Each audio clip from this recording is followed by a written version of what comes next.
C'est bon, là c'est bon. Maintenant tu mets un.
Là, on va...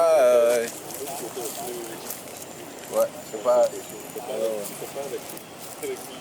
non. Bon.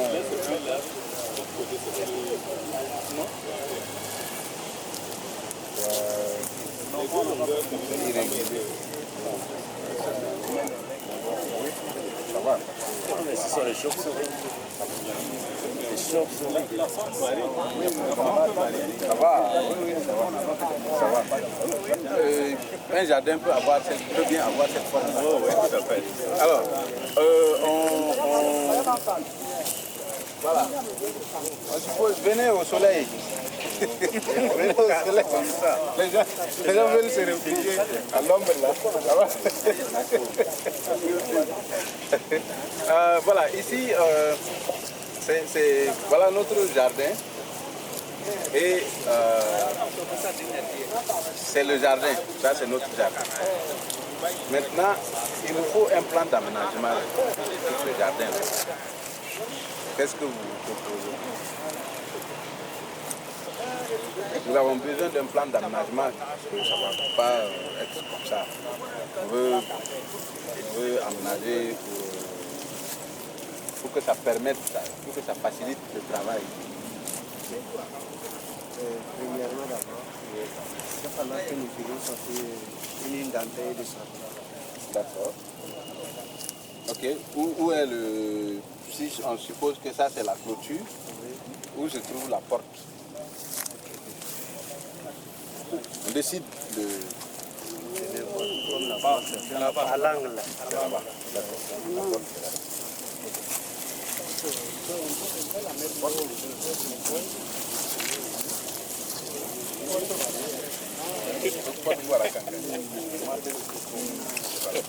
Donc ici c'est par celle-là.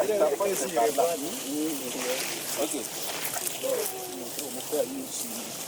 Quelle est la prochaine étape? On a décidé de... Alors juste un complément. Avant de décider la porte, il faut justement regarder la végétation. La personne. Oui.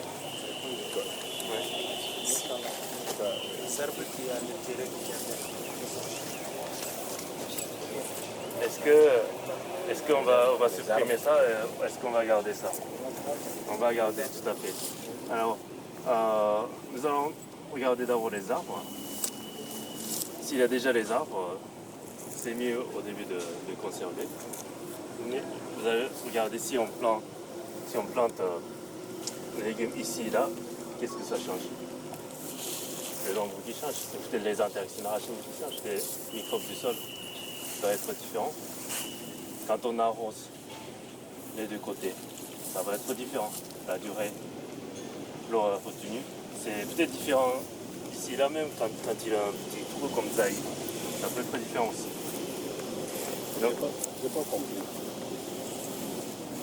Donc vous voyez, l'environnement est différent en fonction de la végétation qui est déjà installée. Et on ne veut pas perturber de façon que ça supprime la biodiversité, mais on veut rajouter à partir de notre pépinière, notre sémence, pour que ça renforce la communauté. Donc il faut reculer un peu, parce que là on voit que notre pied. Il faut regarder tout le terrain. En plus, vous allez regarder à côté aussi, il y a un bon arbre. Quand on ne fait pas, par exemple, la culture en dessous des arbres, de cet arbre, ou ici, ça coûte quelque chose à dire déjà. Vous voyez. Alors, l'utilité d'arbre, c'est qu'il produit de l'ombre, donc c'est plus facile à gérer les espèces qui sont favorables, qui donnent la croissance favorable de l'ombre. Mais comme vous savez bien, ça piétine un peu aussi, ça fait durcir un peu le sol là-bas. Donc ça peut être dur aussi, c'est les racines. Donc une chose à faire, c'est peut-être de comparer entre les deux environnements-là. Et sinon, si vous avez d'autres contraintes que vous allez faire ici dans ce cadre-là, vous allez regarder à partir de quelle partie vous allez aménager la culture. Est-ce que je dois commencer par là, de manière linéaire? Pas forcément. Peut-être que vous allez associer entre les arbres, mais en fonction de facilité de récolte et d'aménagement. Donc si c'est un petit jardin, on peut le faire un peu aléatoirement aussi. Mais s'il s'agit d'une production de quelques surfaces, comme 500 mètres carrés, 1000 mètres carrés, c'est bien convenable qu'on a une passerelle comme ça. Par exemple, avec ma taille, j'arrive à récolter là, par exemple, mais pas là. Là, il faut quelques trucs. Donc peut-être, je mets 50 cm d'aller comme ça. À deux côtés, je peux récolter, planter, et hop là, l'autre 50 cm d'aller, et là, il en a. Donc qu'est-ce qu'on va faire?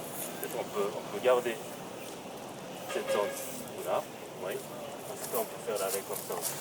Oui, s'il s'agit d'un petit jardin.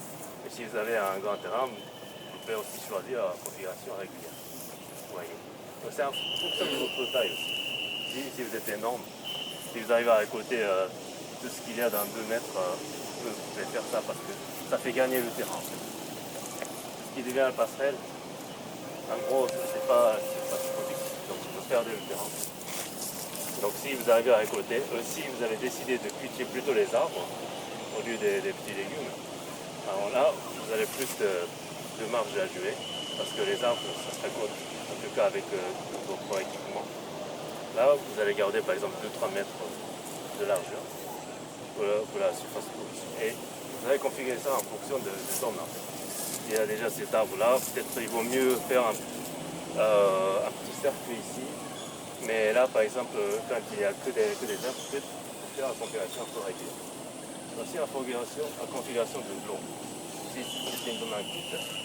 Alors, la zone inculte, ça veut dire que quand la pluie tombe, ça fait couler vite et votre surface, et ça va partir ailleurs.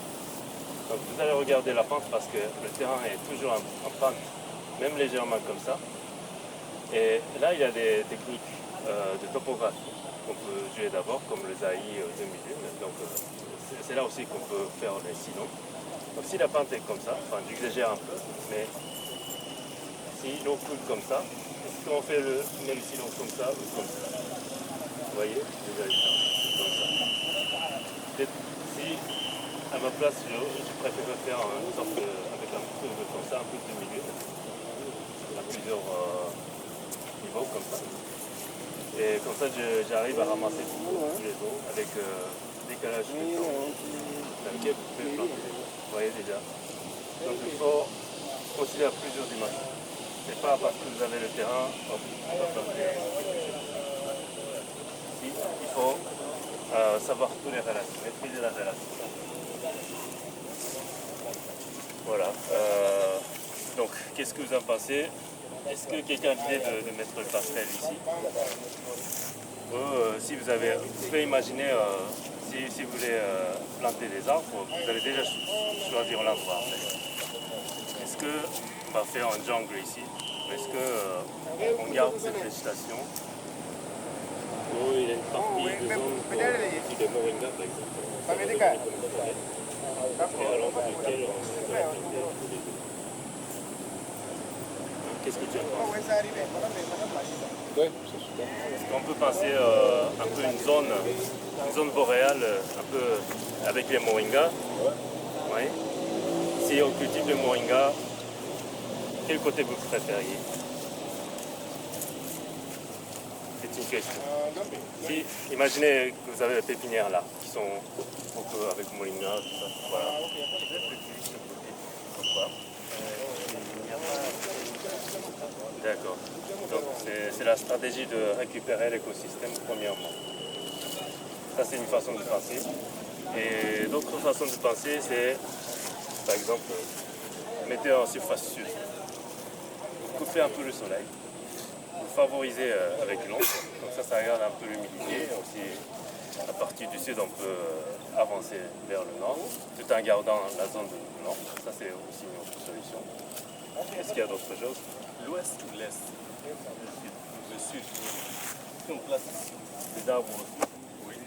Enfin, ça peut aussi aller sud-est, sud-ouest. Ça dépend de quel mouvement du soleil. mouvement du soleil.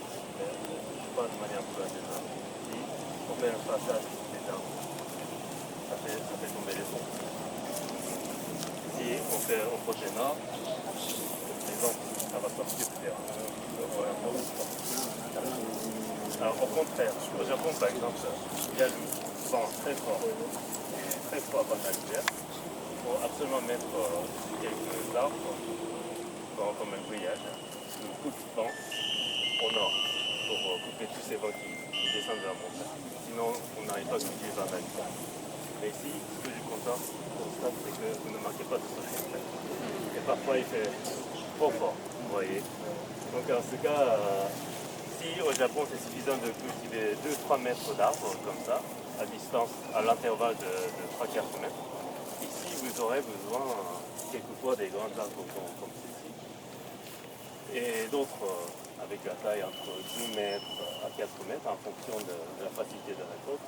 Mais s'ils laissent tomber suffisamment longtemps, ils favorisent d'autres espèces et qui dans 300 sont d'autres. Mais je prends ton temps. Donc on va mettre le moringa et d'autres arbres là-bas. Et qu'est-ce qu'il y a d'autre à faire? Est-ce qu'on va faire la monoculture de moringa là? Est-ce que c'est intéressant? Peut-être tu peux gagner pendant un an avec le moringa, mais je ne sais pas si au bout de 3 ans, si ça va être ravagé par des insectes, etc. Comme c'est la culture sans fertilisant, on a moins de problèmes des insectes. Mais quand même, si c'est une monoculture, il y a toujours les ravages. Donc qu'est-ce qu'on va faire?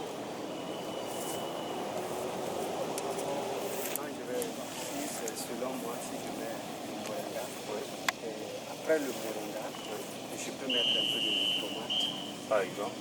Voilà, un peu de tomates, de choux, voilà, de l'haricot. Ok. On peut aussi mettre des carités, par exemple. Des carités. Les caractères. Au lieu de mettre par exemple un rang de moringa, un rang de citron, un rang de karité, on va faire comment? Moringa, citron, karité. Moringa, citron, karité. Comment? Vous voyez, c'est plutôt mixte. L'association. C'est plutôt mixte. Par exemple. Enfin, tomate, ça peut être superposé. Parce que la tomate, la taille, c'est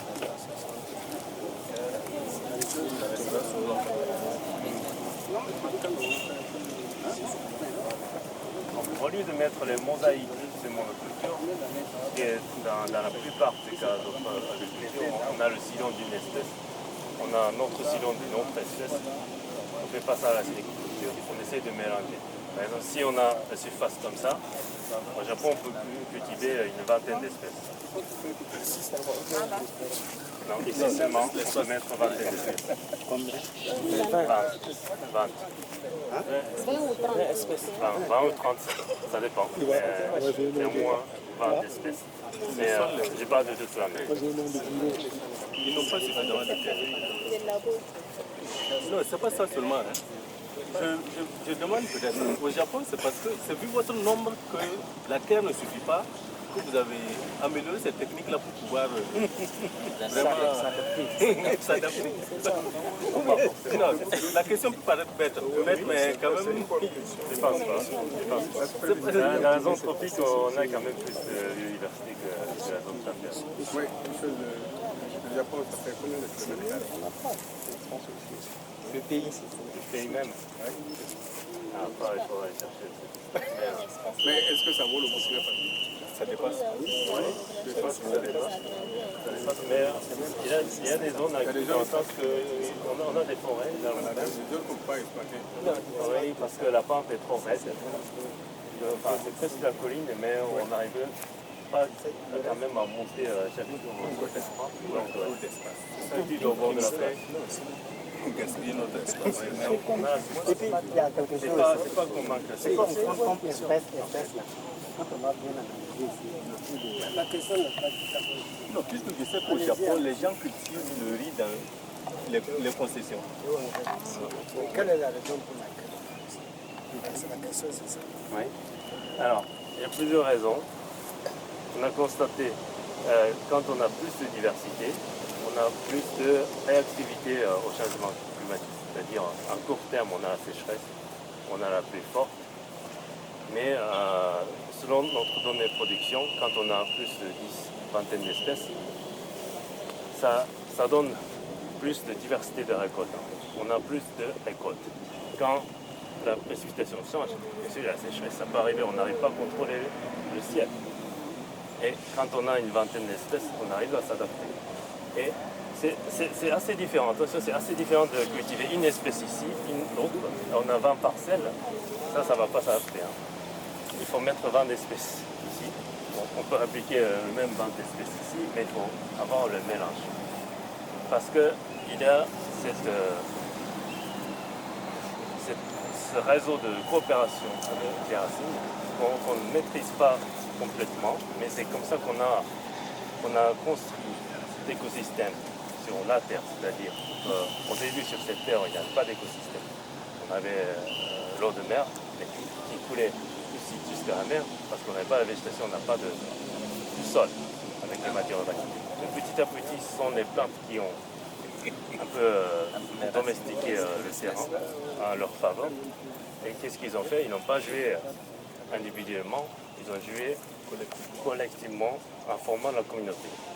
Donc ici, c'est pas un bon exemple parce que je pense que les gens entretiennent, on n'observe que cette espèce-là, ici, c'est pas intéressant. Mais si vous allez sortir dans le champ, la matinée j'étais dans la ferme de Fada, mais on observe quand même 5-10 espèces en association. Si on a ce terrain-là, on trouve facilement une vingtaine d'espèces.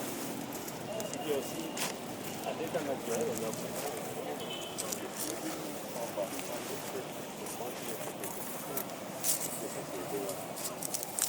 Alors, qu'est-ce qu'on fait avec la sylviculture? Quand on essaie d'augmenter la biodiversité, il faut aller au-delà. Il faut au moins introduire 20-30 espèces. À Mandara, on a introduit 150 variétés à 500 mètres carrés. C'est un peu le chiffre. Et convenable, même au jardin, petit jardin. Donc, comme la mesure simple, je dis, si vous avez 2 mètres carrés, vous mettez 10 espèces par exemple. Ouais.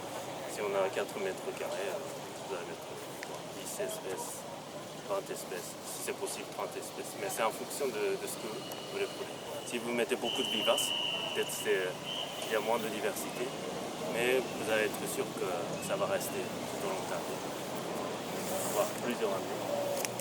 Si vous mettez les annuels, il y a la rotation, enfin la succession qui vous donne plus de diversité.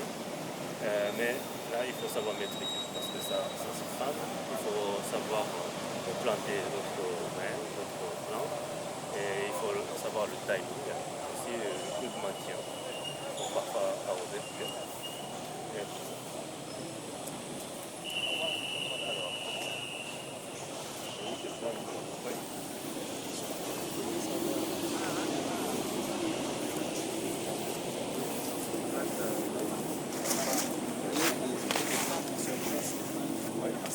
Donc, par rapport à la morphologie, quand il y a une morphologie complémentaire, est-ce que c'est associable? Oui. Et justement, c'est la stratégie principale de la sylviculture. Si vous ne connaissez pas bien sur la propriété des plantes, vous allez penser avec la morphologie parce que c'est plus simple et dans les cas, ça marche très bien. Si vous avez par exemple cette sorte d'herbe, vous voyez la propriété, ça couvre le sol, mais ça ne va pas prendre dessus, comme ça. Ce n'est pas une grande feuille qui va prendre dessus des autres. Donc du coup, ce que je peux faire, c'est mettre des bardanes, par exemple, avec des feuilles qui est assez larges, qui va couvrir dessus. Ou sinon, donner la compétition avec des oignons ou des... comment on dit ça, des radis ou d'autres qui va aussi pénétrer dans le sol. Donc ça, je mets en compétition, et l'autre, je mets dans la relation complémentaire. Sinon, je vais introduire quelque chose de très différent, non seulement au niveau de morphologie, mais à l'étape de succession, c'est-à-dire un truc comme ça. Vous voyez. Si on arrive à un peu garder autour de racines, on arrive facilement à donner la croissance à cet arbre sans trop être gêné par les petits arbres comme ça. Vous voyez. Donc le concept de complémentarité, c'est très important. Déjà, vous pouvez regarder avec vos yeux sur la morphologie. C'est très facile à aborder. Ainsi, si vous avez encore plus de connaissances biologiques, la relation avec le sol, il y a aussi ce qu'on appelle la plante d'accompagnement. Mais c'est pas très strict. Quand on parle d'accompagnement, c'est déjà entre 2 ou 3 plantes dans les contextes d'agriculture avec des fertilisants. Alors que ici, c'est un autre mélange, donc si on a 10 espèces, vous n'allez pas se soucier des effets négatifs.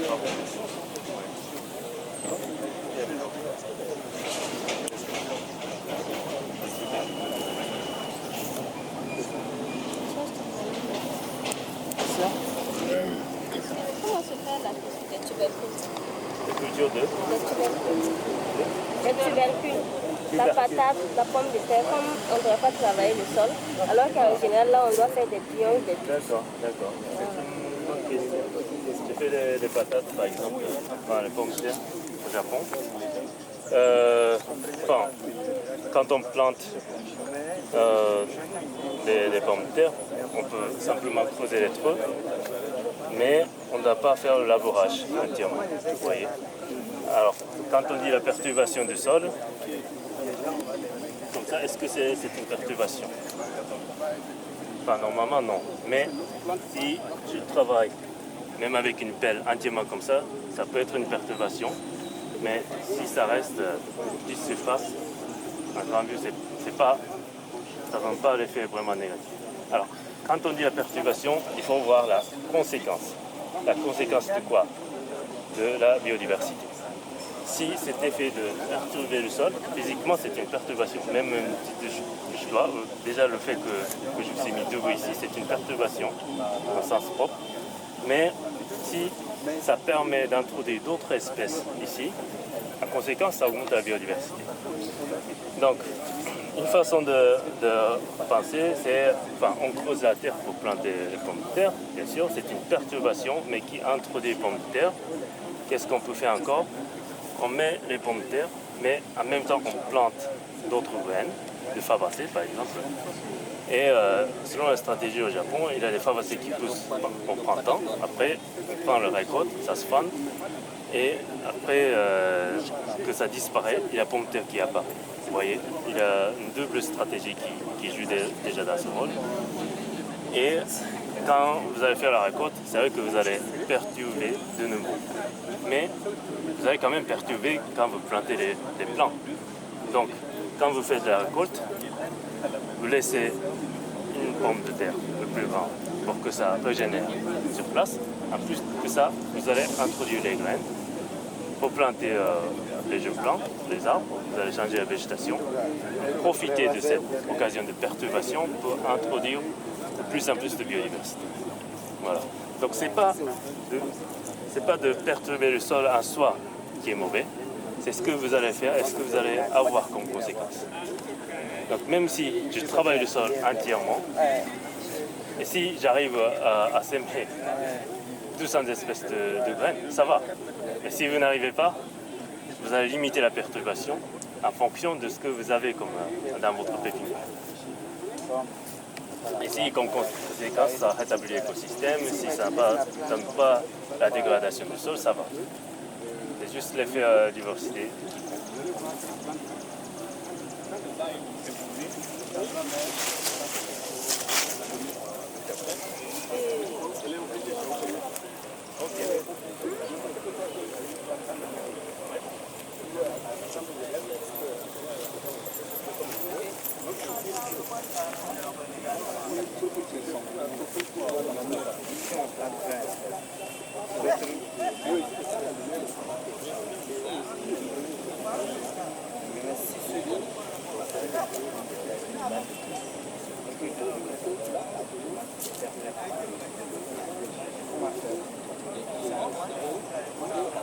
C'est ça, on parle des tâches.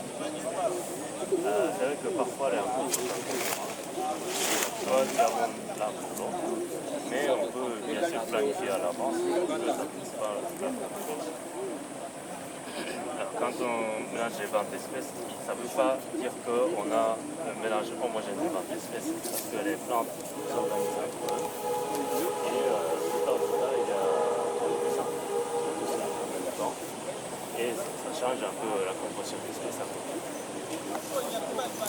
même si vous trouvez qu'ils ne coupent pas leur concurrence, ce n'est pas dans tous les champs. Oui. Il y a aussi d'autres stratégies plus malins que si vous saviez déjà tout ce qui va se passer en concurrence, vous pouvez aussi éviter ça. Mais ça peut changer en fonction du niveau d'écosystème aussi. Parce que pendant les premières 3 années, il y a certaines concurrences qui jouent dans le champ, mais après l'introduction d'un certain espèce d'arbres, ça peut résoudre à réaliser un autre niveau d'écosystème. Donc ça, même si vous avez dans votre répertoire de stratégie que celles-ci ne fonctionnent pas ensemble, il faut vérifier si le stade d'écosystème change. Ouais, donc il faut chaque fois réinterroger. Mais pas investir trop sur ce qui n'a pas marché, mais quand même continuer même un petit coup d'investir sur des choses pour voir s'il y a le changement réel. Et c'est quelque chose qu'on ne sait jamais, même dans la science. C'est plus rapide de tester la civilisation et voir si ça commence à fonctionner ou si ça commence à ne pas fonctionner. Ça dépend vraiment de l'étape de l'écosystème.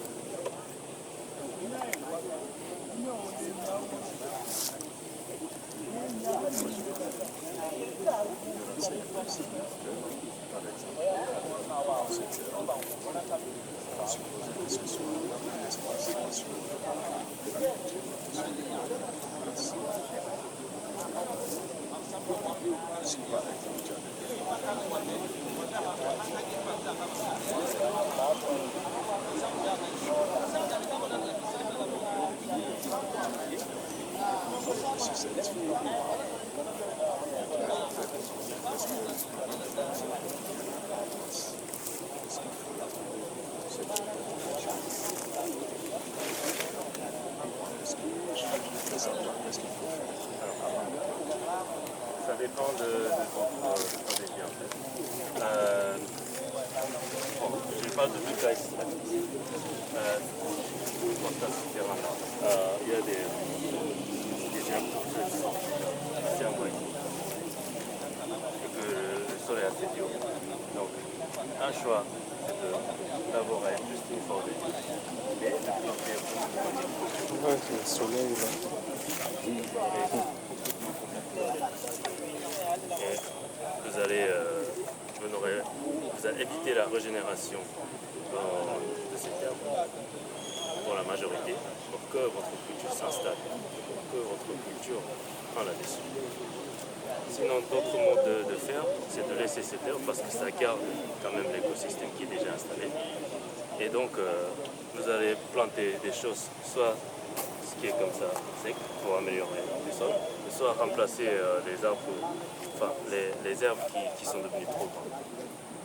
Et profiter de l'environnement des sols qu'ils ont construit. Oui, en fait, je vois l'intérêt de la question.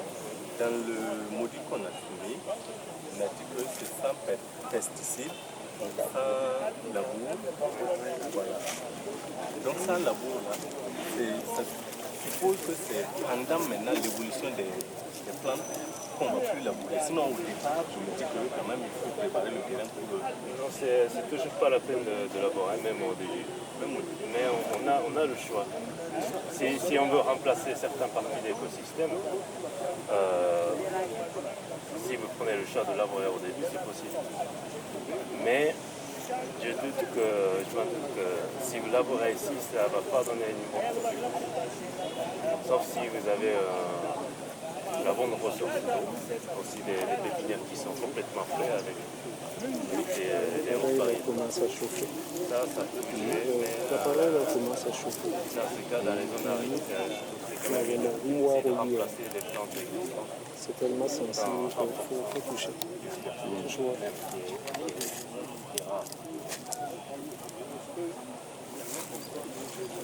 On a encore la possibilité de tailler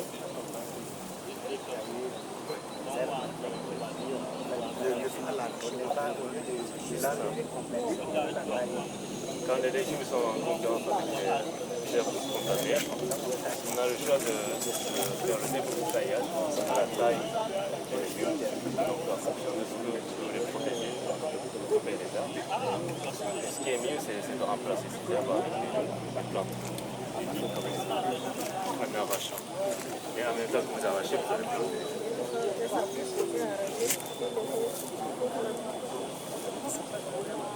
ne pas arracher complètement.